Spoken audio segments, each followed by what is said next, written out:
বাংলাদেশেও বিভিন্ন সময় গুম ও বিচার বহির্ভূত হত্যাকাণ্ডের শিকার হয়েছেন বহু মানুষ। নিখোঁজ সন্তানের অপেক্ষায় থাকা মায়ের কান্না বা বিচার না পাওয়া পরিবারের আর্তনাদ আজও থামেনি।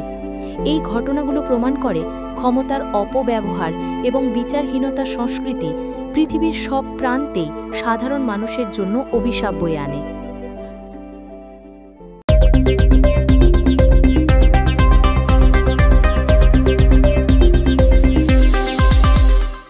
আজ থেকে ঠিক ৩৩ বছর আগে ১৯৯২ সালের জুলাই মাসে বসনিয়ার স্রেব্রেনিকা ডেথ ক্যাম্পে ঘটেছিল এক নৃশংস হত্যাকাণ্ড।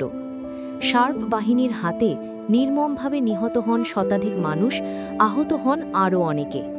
এই নারকীয় ঘটনার বিচারের দাবিতে কেটে গেছে দীর্ঘ ৩৩টি বছর, কিন্তু আজও দোষীদের দৃষ্টান্তমূলক শাস্তি নিশ্চিত করা যায়নি। একজন প্রত্যক্ষদর্শী সেই ভয়াবহ দিনের কথা স্মরণ করে বলেন, সেদিন যা ঘটেছিল তা ভাষায় প্রকাশ করার মতো নয়। আমাদের চোখের সামনে নিরীহ মানুষদের হত্যা করা হয়। এই ঘটনাটি এতটাই ভয়াবহ ছিল যে এর ভিডিও ফুটেজ এবং টেলিফোন কথোপকথনের রেকর্ড আজও সংরক্ষিত আছে।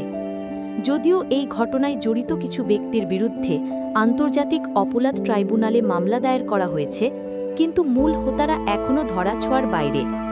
৩৩ বছর পেরিয়ে গেলেও আন্তর্জাতিক এই বিচার প্রক্রিয়া চূড়ান্ত রূপ পায়নি, যা ন্যায় বিচারের আশায় থাকা মানুষদের হতাশ করেছে।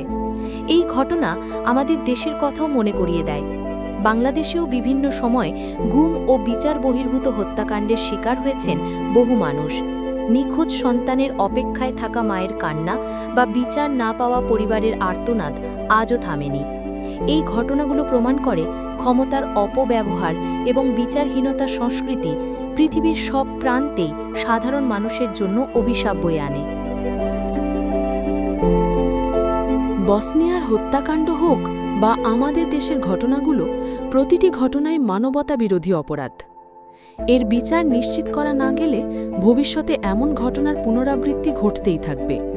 তাই ন্যায় বিচারের স্বার্থে এবং একটি মানবিক বিশ্ব গড়ে তোলার লক্ষ্যে এই সকল হত্যাকাণ্ডের সুষ্ঠু তদন্ত ও বিচার নিশ্চিত করা অত্যন্ত জরুরি।